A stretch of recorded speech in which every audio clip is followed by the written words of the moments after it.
estão sendo injustiçados? Quantos precisam de justiça? Quantos estão se apresentando diante do Senhor por uma causa e pedindo para que Deus resolva uma situação, que Deus faça justiça, que algo especial aconteça? Quantos precisam de justiça? Nós lemos o texto sagrado, e este texto sagrado é uma conversa de Moisés com o seu sogro, com Jetro. E quando Moisés se encontra com o seu sogro Jetro, o seu sogro olha o trabalho de Moisés, e no final do dia Moisés está cansado, está fadigado, e o seu sogro se dirige a ele e diz: Moisés, o que você está fazendo está errado. Diga: está errado. Moisés fazia tudo sozinho. Moisés atendia todo o povo, atendia os homens, as mulheres, as crianças, resolvia todos os problemas, desde os problemas pequenos aos maiores. Quem fazia tudo e quem resolvia os problemas era Moisés. Mas quando o seu sogro vê ele trabalhando, no final do dia, Jetro diz para Moisés: isso não está certo, isso está errado. Se você continuar assim, você vai desfalecer, você não vai conseguir, você não vai vencer, você não vai conseguir conduzir o povo, você vai desfalecer, você vai morrer. E ele dá um conselho a Moisés. Ele diz: olha, Moisés, escolhe no meio do povo, separa no meio do povo homens que sejam bons, que tenham um coração bom, que sejam tementes a Deus, que aborreçam a avareza, e coloca eles responsáveis. E um vai ser responsável por 1000, outro por 500, outro por 100, outro por 50, outro por 10. E estas pessoas vão resolver os problemas pequenos, os pequenos problemas do dia a dia. E quando tiver um problema muito grande, um problema que eles não conseguem resolver, este problema é levado até você, e aí você resolve esse problema. E aí o sogro diz: olha, desta forma, você vai ter pessoas que vão te ajudar a carregar o fardo, a resolver o problema e a guiar o povo. E ele diz que se Moisés fizesse desse jeito, que se Moisés consultasse a Deus, e Deus aprovasse este método, esta nova organização, e que ele fazendo isso, o povo não ia perder tempo, o povo não ia ficar perdendo tempo no deserto, e o povo ia alcançar as vitórias, ia chegar ao destino, subir a terra prometida, subir e conquistar a terra prometida. Este texto, ele é tão importante, que ele faz uma divisão na história. É um texto que mostra a importância de montar uma equipe, de separar pessoas que possuem um coração bom, pessoas que são tementes a Deus, que aborrecem a avareza, que não são apegados ao dinheiro. Este texto é tão importante, que, como eu disse, ele faz uma divisão na história. É o texto que mostra a importância de uma equipe, de pessoas importantes, de um coração bom, trabalhando com um propósito. Este texto, ele é usado nas faculdades, em cursos de administração, em cursos de liderança. É um texto muito importante, e é uma realidade, é uma verdade, porque se você quiser fazer tudo sozinho na sua casa, você vai desfalecer, e a sua família não vai vencer. A mulher tem o hábito de dizer assim: não, pode deixar que eu faço tudo, filho, só não atrapalha, vai para lá, vai para o quintal, deixa que eu arrumo a casa. E a mulher faz tudo sozinho, chega no final do dia, está cansada, chega no meio da vida, já não tem mais vida. Agora, se uma mulher inteligente entender que a família dela é um grupo, é uma equipe, é muito mais do que uma família, e preparar, e organizar, e educar os filhos para ajudarem, para organizarem, para trabalharem, no final do dia ela não está tão cansada. Cansada ela vai estar, mas no final do dia não vai estar tão cansada. No meio da vida, no meio dos anos, ainda vai ter muito fôlego, ainda vai ter muita vida, vai ter muitos sonhos. Por isso, este texto ele é tão importante, e ele não fala somente para os líderes administrativos. É um texto muito usado em faculdades e em cursos, como eu disse, de administração e de liderança. Mas é um princípio que você deve colocar em prática na sua vida. Seja na sua casa, seja no seu trabalho, seja onde for. Porque se você quiser fazer tudo sozinho, você vai se cansar, vai desfalecer e vai perder a sua vida. Por isso, na sua casa, organize. No seu trabalho, organize. Na igreja, vamos nos organizar. Tem pessoas muito boas, de coração bom, tementes a Deus, que aborrecem a avareza, que não são apegados ao dinheiro, que não são amantes de mamon.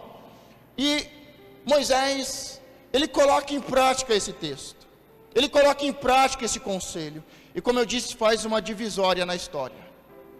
Mas muito mais do que fazer uma divisória na história, e ser um texto importante em todos os ramos da nossa sociedade, ele estabelece um princípio, e ele estabelece as bases de uma nação forte. Deus chama Moisés, chama Arão. Deus dá ordem para que Moisés e Arão construam o tabernáculo. E Deus dá a eles o espírito de sabedoria. Moisés, instruído pelo seu sogro, um sábio, que se converteu a adorar a Deus, o único Deus, quando vê a situação de Moisés, ele sabe qual é o final, e ele dá um conselho. Moisés atende este conselho, e coloca pessoas importantes, inteligentes, bondosas, tementes, que não são apegadas ao dinheiro, e ele vai levantando homens e mulheres, e conforme a capacidade de cada um. Por que conforme a capacidade de cada um? Por exemplo, se um dos homens, ele tinha muitos afazeres, a sua família era muito grande, os seus negócios eram muito grandes, então por mais que ele fosse bom, por mais que ele fosse temente a Deus, ele não ia conseguir ajudar muitas pessoas, porque ele tinha muito trabalho na sua casa, e ele tinha muito trabalho nos seus negócios, e a capacidade dele era de, além de cuidar da sua casa e cuidar dos seus negócios, era ajudar 10 pessoas. Então ele ficava responsável em ajudar 10 pessoas, e ele orientava, ele aconselhava, ele resolvia os pequenos problemas. Outro, a capacidade era cuidar de 50, não é porque ele era melhor, mas é dom, é capacidade. Você tem o dom e a capacidade. Quantos aqui têm filhos? Quantos aqui têm marido? A capacidade é maior, Deus capacita mais quem tem marido, né, pastor? Então Deus tem te capacitado para cuidar de algumas pessoas, para ajudar outras famílias. E Ele levanta líderes de 10, líderes de 50, líderes de 100, líderes de 500, líderes de 1000. E eles ajudam a ensinar, a reforçar a palavra ministrada, a confirmar a palavra ministrada, a confirmar os ensinamentos e os princípios e a lei de Deus. Eles ajudam a ensinar, eles ajudam a reforçar, eles ajudam a corrigir, eles ajudam a resolver os problemas. E com isso, Não é só Moisés que não vai se cansar e desfalecer e morrer no meio do caminho. Porque nós sabemos, quem conhece a história de Moisés sabe que em determinado momento o peso era tão grande que ele diz: Deus, eu prefiro morrer. Eu prefiro morrer porque o trabalho é muito grande, o trabalho é muito pesado. E ele deseja literalmente, ele fala: Deus, me recolhe.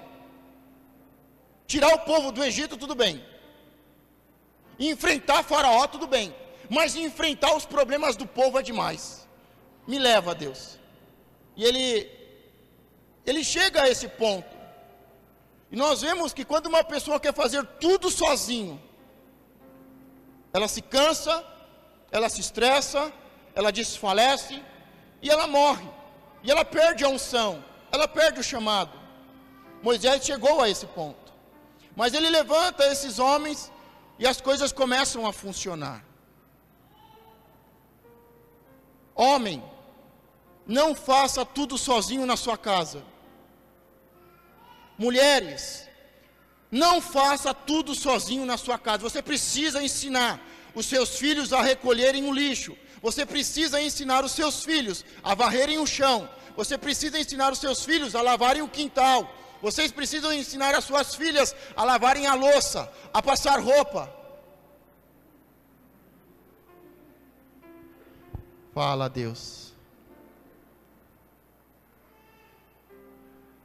Porque se você fizer tudo sozinha, você vai desfalecer. Estamos em um novo tempo e a maioria das mulheres precisam ou desejam ou estão trabalhando fora. Quais das mulheres aqui trabalham fora? Aí você cuida da casa. Você cuida da tua casa. Você trabalha fora. Chega na metade do dia. Não é nem no final do dia. Você está cansada.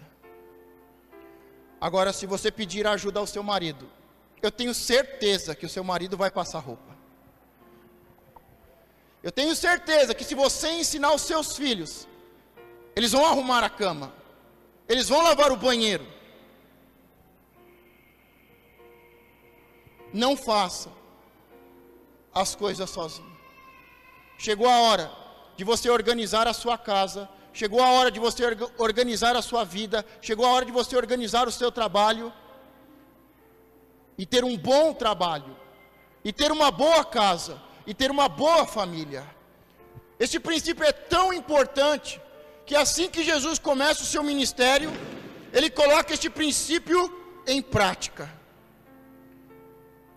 Por volta de um ano, que Jesus começou o seu ministério, ele ensina, ele faz o sermão da montanha, ele faz milagres, e quando dá por mais ou menos um ano e meio, ele separa 12 homens, para ajudar ele fazer o trabalho, e depois dele continuar o trabalho.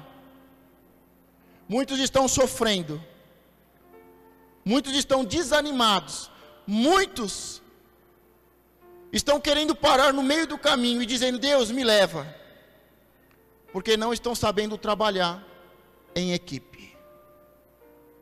Não é qualquer um, são pessoas boas. Não é qualquer filho, são filhos bons. Tem filho que, filho, arruma a cama. Quanto você vai pagar, pai? Lava o quintal, filho. 5 conto, pai.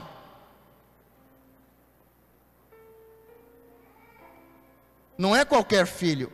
Não é filho que ama o dinheiro, mas é filho que aborrece a avareza. Não são mercenários. Nada contra mesada e tudo mais. Mas vocês estão entendendo, não estão? Jesus colocou isso em prática.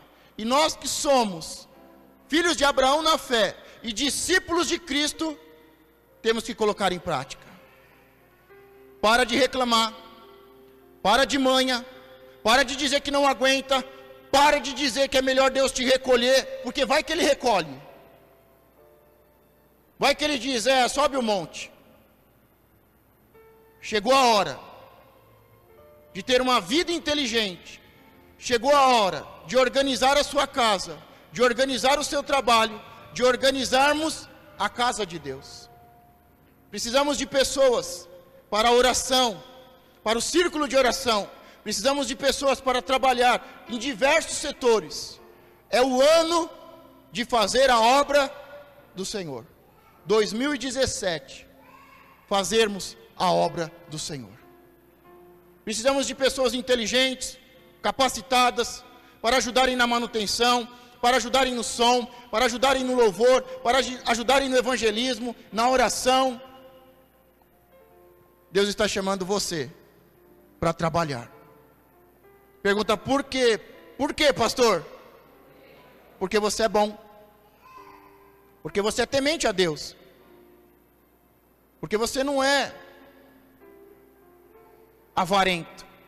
Você odeia a avareza. Quantos estão entendendo?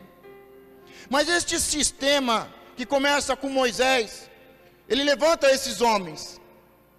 E chega um momento que não é um conselho humano de levantar alguns homens para ajudar a orientar, para ajudar a resolver os problemas. Deus fala para Moisés separar 70 homens. Diga, 70 pessoas. E Deus fala, Moisés, separa 70 homens, porque eu vou tirar do Espírito que está em você e eu vou derramar sobre eles. Jesus, ele levantou 12 discípulos e depois levantou 70 discípulos. Na verdade, são 72, porque são 6 equipes de 12. Mas Jesus, ele teve 12 e 70. Moisés separou alguns homens, não fala a quantidade, mas um pouco mais à frente Deus fala, levanta agora 70, separa 70, porque o Espírito que eu coloquei em você, eu vou tirar de você e eu vou dar a eles. E estes 70 é conhecido como anciões, o sinédrio, as pessoas de sabedoria, que dão conselhos e que julgam o povo. Era o sistema judiciário. São as bases de uma nação que Deus está fazendo nascer e conquistar um território. E estas pessoas vão ajudar Moisés a resolver os problemas. São muitos problemas. São muitos problemas. E precisa de ajuda. Mas o texto que nós lemos, como eu disse, é muito importante. Mas o que nós temos que ver é na prática. Diga, é na prática. Porque não adianta ser ensinado em uma faculdade. Não adianta ser ensinado em um curso. Não adianta ser ministrado. Ele tem que ser vivido. A palavra de Deus é viva, é eficaz. E nós temos que colocar em prática. E nós sabemos que dá resultado, não é simplesmente estudando e lendo e sendo ministrado, mas é colocando em prática. E como eu disse, é um texto tão importante, é um texto tão estudado, e é o texto que forma a base de uma nação forte e de uma nação justa. E a história vai se passando, Moisés, e toda a história até chegar em Salomão. Diga, Salomão. O homem mais sábio, mais rico e mais honrado. E logo no começo do reinado de Salomão, acontece um problema. 2 mulheres, 2 prostitutas, 2 crianças, a morte de uma criança. E este problema, ele vai se aumentando, ele vai fermentando. E alguém tenta resolver este problema, e este problema não é resolvido, e passa-se adiante. Provavelmente aquela pessoa que cuidava de 10, não conseguiu resolver. Passou para uma pessoa que cuidava de 50, e ele não conseguiu resolver. E passou para aquele que cuidava de 100, de 500, de 1000, e ninguém conseguiu resolver. Diga, ninguém conseguiu resolver. Fala que nem eu falei assim, ninguém conseguiu resolver.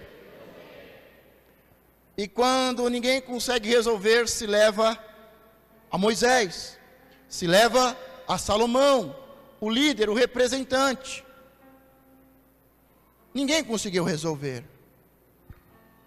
Um problema que aparentemente é simples. Duas mulheres, duas prostitutas, as duas engravidam, as duas dão à luz. Só que quando elas vão dormir, e elas dormiam no mesmo quarto, alojamento, sei lá, e uma delas, ao dormir, deita por cima da criança, e a criança morre. Alguém conhece um pai, uma mãe que perdeu um filho assim? Durante muito tempo eu ministrei: não deixe o seu filho dormir na sua cama. Não deixe. A Super Nani, lembram dela? Ela dava muitos conselhos, e um dos principais era esse: criança tem que dormir na sua cama. E durante muito tempo eu dei esse conselho, porque a primeira coisa que pode acontecer é uma tragédia. Quantas pessoas levantaram a mão? 1, 2, 3, 4, eu conheço. Um pai que foi dormir com o filho, e com um sono pesado deitou sobre o filho, e quando acorda o filho está morto. Mas é aquela coisa, a gente só aprende quando é com a gente, ou quando a gente é obediente. Você pode um dia dizer: eu pensei que nunca ia acontecer. Ou você pode dizer: eu aprendi e obedeci. Porque além de uma morte natural, traz uma série de implicações psicológicas para uma criança, para o pai e para a mãe, que vai refletir no casamento, no relacionamento com a esposa e com o esposo, que aqui não vale a pena mencionar, mas quem é inteligente obedece. Mas essas mães, elas, duas mulheres, duas prostitutas, engravidam, o filho nasce, e à noite uma delas deita sobre o filho, e o filho morre. E a grande questão é que ela foi até a cama da outra mãe, e pegou aquela criança para ela, e colocou no lugar a criança que estava morta. Agora, como é que nós resolvemos um problema? Pergunta: como é que eu resolvo um problema, pastor?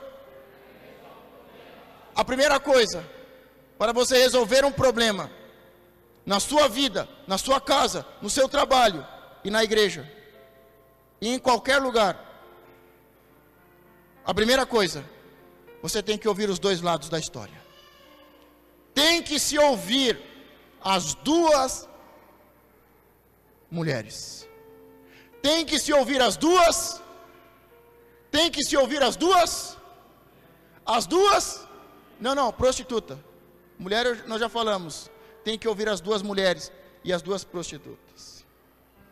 E qual é a questão da palavra prostituta? Não estamos aqui falando do lado sexual. Estamos falando do lado do adultério, de não se obedecer à palavra de Deus. A palavra de Deus diz que todos nós pecamos e fomos retirados, fomos destituídos da presença e da glória de Deus. E este pecado é mencionado como adultério. E o livro de Oséias é um livro que fala sobre isso. O adultério da igreja em relação ao teu noivo, em relação ao teu Deus. Mas duas mulheres, duas prostitutas, o que você tem que fazer para resolver o problema?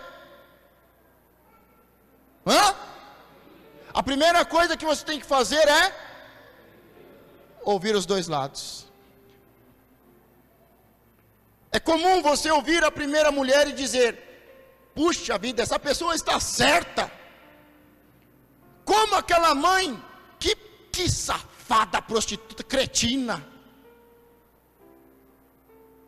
Mas você nem ouviu a outra pessoa. Quando você ouve a primeira pessoa, a tendência é que você seja tomado pelos sentimentos, se torne partidário e injusto. Então o primeiro princípio para se resolver um problema é ouvir as duas pessoas. Ouvir uma mulher e ouvir a outra mulher.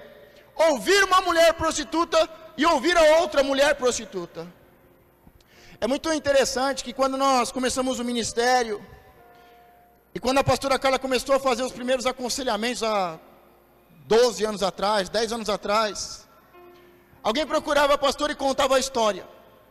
E ela vinha, como o marido daquela mulher é terrível. Ai meu Deus, é uma cruz na vida dela, pastor. Vamos orar para Deus recolher ele, porque ele é terrível. Mas quando ela ouvia a história do marido, as coisas mudaram. Aí ela ficava, ai meu Deus, não é cruz não. Eles se merecem. Nunca tome partido sem ouvir os dois lados da história. Porque isso é uma injustiça. E isso não faz de você uma pessoa boa, temente e que aborrece a avareza. Tem que ouvir os dois lados da história. Tem que ouvir as duas pessoas. Tem que escutar as duas histórias. Mas, como nós vimos, tudo é muito parecido à história de uma mulher. A história de uma mulher. A história de uma prostituta. A história de uma prostituta. Porque se uma fosse prostituta e a outra fosse empresária, o que você ia falar? Com certeza a empresária está certa. Diga, nem sempre. Nem sempre. Por isso você tem que ouvir os dois lados da história. Mas aqui o caso são duas mulheres, duas prostitutas, e para se resolver o problema, a primeira questão é ouvir os dois lados da história. O segundo princípio, para se resolver um problema, pergunta qual é, pastor? Ouvir as testemunhas. Você não pode tomar partido, você não pode ser justo se não ouvir as testemunhas. Essa pessoa, essa mulher, esta prostituta que está dizendo que o filho é dela, ela tem que trazer de 2 a 3 testemunhas. Esta mulher e esta prostituta tem que trazer 2 ou 3 testemunhas. E deve se ouvir cada testemunha. É lógico que cada testemunha é amigo e vai tentar o quê? Tomar partido do seu amigo. Mas você tem que ter discernimento. E não importa de quem ela é amigo ou de quem ela é amiga, mas o que importa é o testemunho. Ela precisa falar o que aconteceu, ela precisa falar o que ouviu e o que viu, não o que os outros falaram, não o que ela pediu para falar, não o que o advogado instruiu ela a fazer. Por isso, se você quer ser justo, você precisa ouvir os dois lados da história e você precisa ouvir as testemunhas. Mas a grande questão é, quantas testemunhas tinha? Nenhuma. Foi à noite, as duas mulheres dormiam no mesmo quarto, no mesmo alojamento, as duas mulheres, as duas prostitutas, as duas com filho pequeno, não tinha testemunhas. Foi à noite, ninguém viu, mas uma delas matou o seu próprio filho, e à noite trocou com a companheira e ficou com a criança viva. Diga, uma delas está certa e uma está errada. E eu falo para você que isso é comum, que nem eu falei, no caso de um casamento, entre o homem e a mulher, entre o pai e o filho, parece que as duas estão certas, parece que as duas estão erradas, mas uma está certa e a outra está errada. E o nosso Deus, que enxerga sentimentos e que revela o que está oculto, Ele revela. Ouviu as duas mulheres, não chegou a conclusão nenhuma. Chama-se as testemunhas, não tem testemunhas, não se chega a conclusão nenhuma. Pergunta, o que eu faço agora, pastor? pede a espada. Você precisa, para ser justo, pedir a espada. Pergunta, o que isso significa, pastor? A espada significa a palavra de Deus. A espada que penetra, que corta, e vai até a divisória da alma e do espírito, e separa o que é espírito e o que é alma. Para você ser bom, para você ser temente a Deus, e odiar a avareza, aborrecer a avareza, e ser uma bênção em todos os lugares, e ser justo, porque o nosso Deus é justo e o seu reino é de justiça. Você precisa ouvir os dois lados da história, você precisa ouvir as testemunhas, no mínimo 2 testemunhas, e você, quando não consegue chegar a resultado nenhum, você precisa mandar trazer a espada. Precisa de uma palavra de revelação, de uma palavra que revela o oculto. Diga, Senhor, me dê uma palavra. Revela, Senhor, o que está oculto.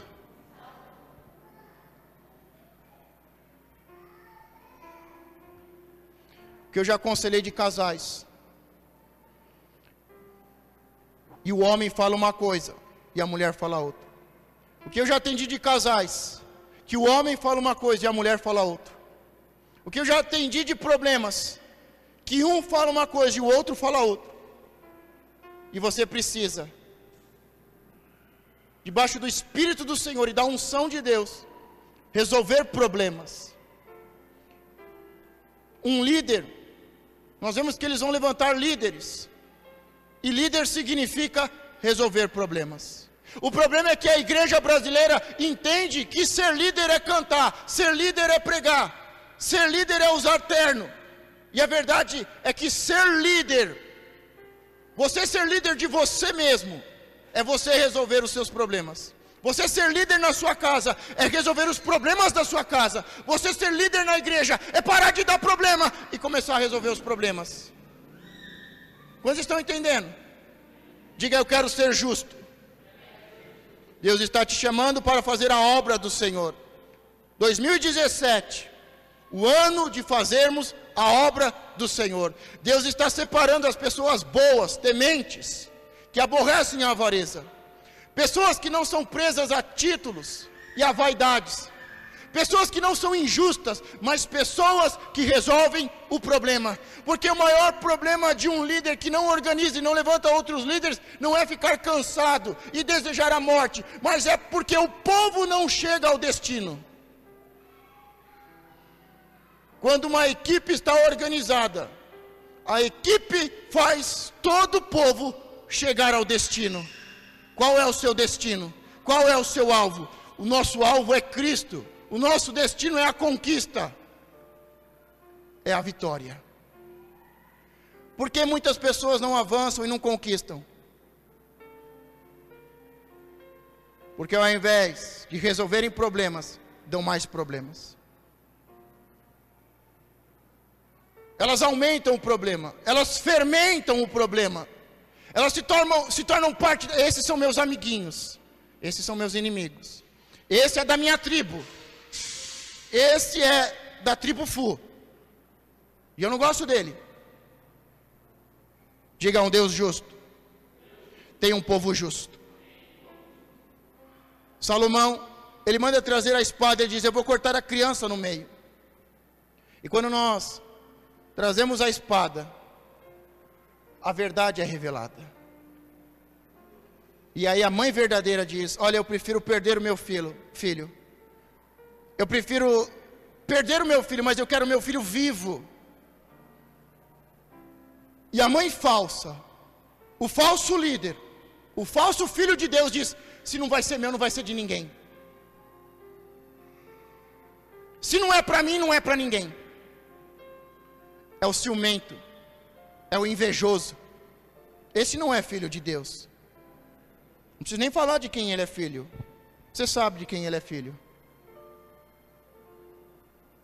Não é filho das prostitutas. É filho do cão. O que você pode fazer hoje para ajudar a pessoa que está do seu lado? O que você pode fazer hoje para ajudar a comunidade? O que você pode fazer hoje para ser uma bênção de Deus? E quando ele traz a espada, ele diz: eu vou cortar a criança, a verdade se revela e o problema é resolvido. Diga: sabedoria. Ouvir os dois lados da história, ouvir as testemunhas. Não se pode ouvir alguém falar mal de alguém se não tiver com pelo menos 2 ou 3 testemunhas. Ouvir os dois lados, ouvir as testemunhas, resolver o problema. E quando ele é difícil, temos que pedir a palavra. Todos eles não resolveram o problema. Por quê? Porque não pediram a espada. Porque não pediram a palavra. Porque não pediram a revelação de Deus. Sabe por que tem problema na sua casa que não se resolve? Porque você não pede a palavra, ou você não usa a espada. Você precisa pedir a palavra e usar a palavra. Mas o problema é resolvido. E agora eu quero trazer o último caso para nós encerrarmos e orarmos. Diga amém. Jesus, ele está sentado com alguns discípulos, e começa a se ouvir um barulho. E são os escribas e fariseus indo em direção a Jesus, e eles levam uma mulher, uma adúltera. Jesus se assusta com o barulho, e eles dizem: pegamos esta mulher no ato do adultério. E a palavra de Deus, os mandamentos de Moisés diz que ela deve ser apedrejada. E você, o que diz?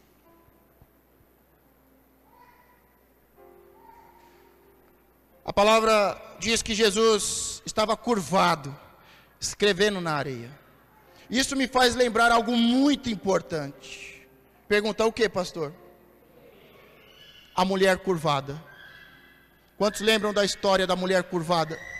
Quantos lembram da história da mulher curvada que estava dentro da igreja?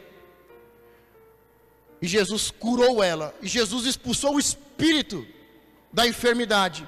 E Jesus curou aquela mulher, e aquela mulher se endireitou. E os religiosos disseram: hoje não é dia de curar. Hoje é sábado. E Jesus diz: se você não tiver uma ovelha que caiu no poço, ou uma ovelha presa, você não vai resgatar a ovelha, e você não vai soltar a sua ovelha para que ela possa pastar? Mas os religiosos não queriam que ela se endireitasse. E agora não é uma mulher que está curvada há 18 anos, uma filha de Abraão que frequenta a igreja, e durante 18 anos está curvada e possessa de um espírito de enfermidade, e que Jesus a endireita, e Jesus a liberta e a cura. Agora é Jesus que está curvado. Perguntei: o que isso significa? Que os líderes estão curvados. A mulher representa o povo, a mulher representa a igreja, mas ali Jesus curvado, ele está representando os religiosos, os fariseus, os escribas, que escrevem a lei. E Jesus, curvado, escrevia no chão. E no chão, na areia, o vento apaga e a onda leva. E me faz lembrar outra coisa: os mandamentos que Deus escreveu com o seu próprio dedo. Que não são mandamentos escritos por homens curvados, doentes e malignos, por homens injustos. Os 10 mandamentos, ou como é melhor dito, as 10 palavras, foram escritos pelo dedo de Deus. O nosso Deus, ele é justo, e existem princípios e existem leis que devem ser obedecidos. E ele está ali curvado, escrevendo na areia, representando os escribas e fariseus, que escrevem a lei. que não interpretam a lei do jeito que devem interpretar, representando aqueles homens que com ódio e com desejo de morte, não de justiça, mas de morte, pegam aquela mulher e jogam ela aos pés de Jesus, e dizem: Moisés diz que ela deve ser apedrejada, mas e você, o que diz? Pergunta para a pessoa que está do seu lado: e você, o que diz?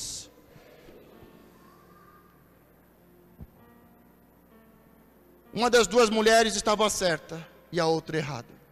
E a grande questão é que essa mulher foi pega no ato do adultério. E a pergunta que eu quero te fazer, porque você já sabe julgar, não sabe? Cadê o homem? Eu quero ouvir os dois lados da história.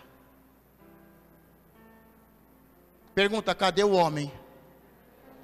Eu quero ouvir os dois lados da história. Todos eles estão como testemunha do homem para que a mulher morra. Mas eu quero ouvir as testemunhas dela. Cadê as testemunhas dela?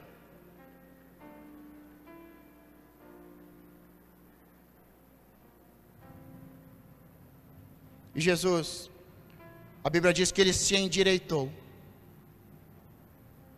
E ele, olhando para aqueles homens, os escribas, os fariseus e a multidão que estava ali com pedras na mão para apedrejá-la, e ele diz: quem não estiver em pecado, que atire a primeira pedra. E os de mais idade largaram as pedras e foram embora.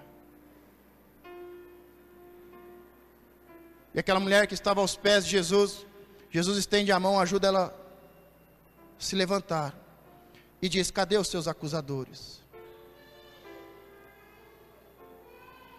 Se eles não te condenaram, não sou eu que vou te condenar. Diga: justiça. Sabe qual era o outro homem? Sabe qual era o homem que eles queriam matar? Porque o amigo deles, eu só não vou dizer que era escriba e fariseu, mas o outro homem que eles queriam apedrejar junto era Jesus. Dizendo: Jesus não cumpre a lei, Jesus não ama. Porque se Jesus dissesse: apedreje, não é o que a lei manda? Apedreje. Eles iam acusar Jesus de ser um hipócrita e de não amar como ele ensinava a amar. E se Jesus falasse: tenha misericórdia, dê mais uma chance, ame ela como a ti mesmo, eles iam dizer: não obedece à lei de Moisés, deve ser apedrejado. Tem coisa que tudo que você falar, vão usar contra você no tribunal. E muitas vezes você nem sabe que está sendo julgado. Mas Jesus diz: quem não está em pecado, que atire a primeira pedra. Aquela mulher estava aos pés de Jesus. Sabe, uma mulher que foi apanhada no ato do adultério. Uma mulher que foi arrastada em meio ao caminho, foi esbofeteada, foi humilhada, foi cuspida. E quando chegam diante de Jesus, jogam ela no chão. Eu não sei se você já foi injustiçado, mas quando você é injustiçado, as pessoas que estão em volta de você sofrem. Eu acho que não deveria existir injustiça, mas existe. Você já foi injustiçado? Você já viu as pessoas que estão em volta de você sofrendo por causa de uma injustiça? Você não concorda comigo que não deveria existir uma injustiça? Diga: o meu Deus é justo. Ele é o advogado fiel. Eu gostaria que agora você se ajoelhasse. Muito mais do que se ajoelhar, que você tomasse a posição de como alguém te jogando no chão aos pés do Senhor. Você está aos pés do Senhor. tem pessoas malignas, pessoas perversas, pessoas que não respeitam e não temem a Deus. São os juízes injustos. Ele não respeita o homem e ele não teme a Deus. Ele é mau, ele é maligno, ele está preso à avareza e à corrupção. Ele se vende, ele se corrompe. Ele não ouve os dois lados da história, ele não ouve as testemunhas, ele não usa a palavra, a lei, a revelação. Ele julga e condena. Mas o nosso Senhor, Ele se endireita. Ele está dizendo: eu vou endireitar os líderes, eu vou endireitar as pessoas para que sejam bons líderes, eu vou endireitar aqueles que leem, eu vou endireitar aqueles que escrevem a lei, eu vou endireitar aqueles que interpretam a lei. Jesus se endireita, diz: quem não está em pecado, que atire a primeira pedra. O Senhor tomou a sua causa. Quantas vezes tentaram apedrejar o nosso Senhor? Quantas vezes tomaram pedras para o apedrejar? Quantas vezes o tentaram lançar de um precipício? Quantas vezes o perseguiram e o caçaram com o propósito de injustiça e de o matá-lo? O Senhor conhece e Ele sabe o que é uma injustiça. Muito mais do que dizer traga a palavra, Ele é o verbo, Ele é a palavra, Ele é a verdade. Ele toma a sua causa, Ele vai te tirar do chão hoje, Ele vai te tirar do pó. Você vai passar um final de ano sem dívidas. Todos os pecados serão perdoados hoje. O seu pecado de prostituição, o seu pecado de homicídio, o seu pecado de adultério, a sua mentira, a sua fofoca, a sua calúnia, os nossos pecados serão perdoados. Peça perdão a Deus. Deus quer tomar a sua causa, mas o Senhor toma a causa daquele que está aos seus pés. O Senhor te toma pelas mãos e te levanta, mas é daquele que caiu. Porque cair é do homem, pecar é do homem, mas levantar é de Deus. Deus te ama. E o princípio maior, o mandamento maior é o mandamento da vida. Se arrependa dos seus pecados. Você pode estar dizendo: meu marido está errado, pastor. Você pode estar dizendo: o meu pai está errado, pastor. Você pode estar dizendo: a minha mãe está errada, pastor. Será? Deixa Deus mostrar o seu coração. Ele enxerga o sentimento, Ele revela o que está oculto. Você e o seu marido são iguais. Você e o seu pai são iguais. Você e a sua mãe são iguais. Você e o seu irmão são iguais. Todos nós pecamos. Mas a palavra vem dizer, mas a palavra vem libertar e a palavra vem curar.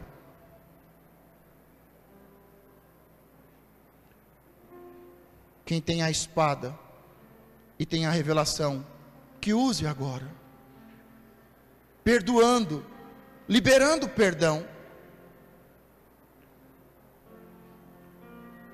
Não tem problema se é melhor eu perder a razão, se o melhor é eu não ter razão. Tudo bem, eu estou errado. Tudo bem, Senhor, eu errei, mas eu quero que este problema seja resolvido. Eu não quero mais viver um problema, um conflito. Eu não quero mais viver um pé de guerra em casa. Por isso, Senhor, não corte a criança, não parta ela no meio, não tire a vida. Senhor, o culpado sou eu.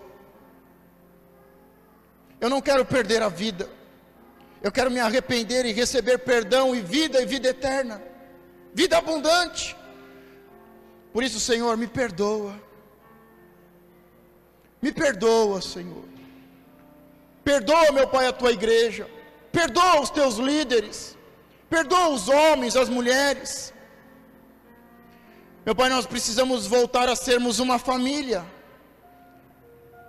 Uma família, meu Pai, debaixo da tua bênção. Uma família, meu Pai, que tem cabeça. Uma família que tem corpo. Uma família que tem frutos. Nós precisamos voltar, meu Pai, a sermos uma família, uma equipe organizada, frutífera e que avança e conquista.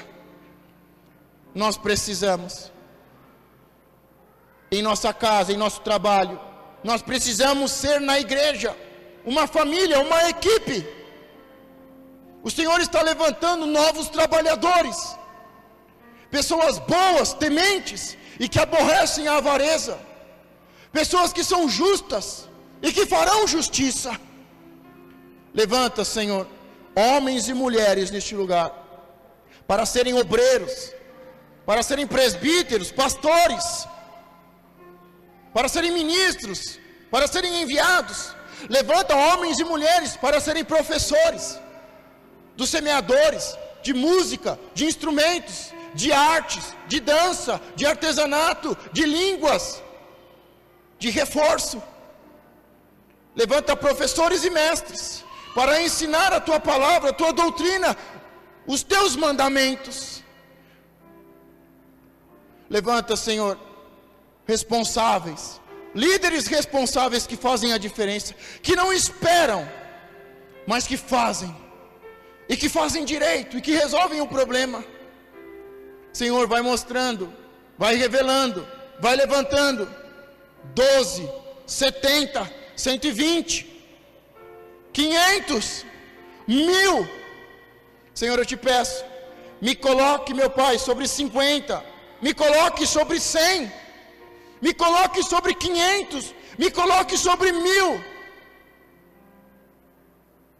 Senhor, faça de mim um líder melhor, um líder mais justo, um líder mais influente, um líder que resolve grandes problemas.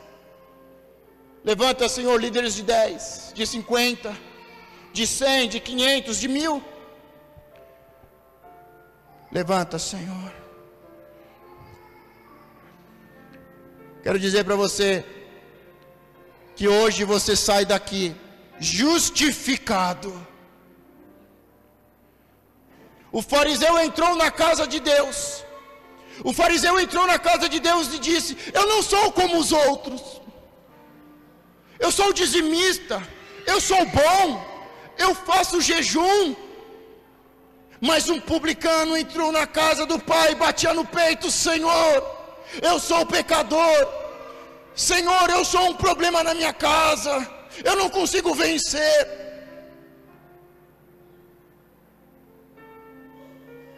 O fariseu batia no peito e se enchia de orgulho, porque ele conhece a palavra, porque ele é justo, porque ele é dizimista, porque ele é bom, porque ele é honrado. Mas o publicano não conseguia nem levantar os olhos ao céu, e se batia castigando e dizendo: eu não sou nada, eu não sou ninguém, tem misericórdia de mim. Você sai daqui hoje justificado, você que se ajoelhou aos pés do Senhor, pedindo perdão e pedindo misericórdia e dizendo: Senhor, me perdoa, me levanta para resolver problemas, Senhor. Eu não quero ser um problema para ti, eu não quero ser um problema na minha casa. Você vai se levantar hoje, e você vai sair daqui hoje perdoado e justificado. Justificado significa que Deus olha para você e Ele olha e Ele diz: nunca pecou. Todos os pecados foram tirados e foram lançados nas profundezas. Você sai daqui limpo, perdoado, justificado. Você sai daqui hoje diferente, você sai daqui mais leve, você sai daqui diferente, você sai daqui abençoado, você sai daqui sem dívida. Você não deve nada para o seu pai, você não deve nada para a sua mãe, você não deve nada para os seus filhos, você não deve nada para ninguém, porque Deus te perdoou. Deus está te levantando.